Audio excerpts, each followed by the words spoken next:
First నూనె వేసుకుందాము. ఉల్లిపాయ పేస్ట్, మన ఉల్లిపాయ పేస్ట్ బాగా ఏగిపోయింది. అల్లం వెల్లుల్లి పేస్ట్.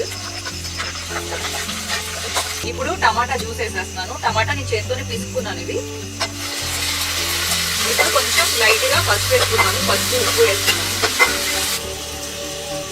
కొంచెం పసుపు వేసేద్దాం. మిక్సీ పట్టుకున్నాం కదా, ఆ పేస్ట్ వేసేసుకున్నాము.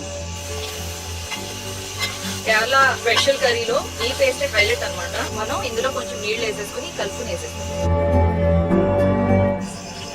ఇందులోనే పచ్చిమిరపకాయ ముక్కలు, మనం చింతపండు నీళ్లు పిండేసుకుని వేసేసుకుందాము.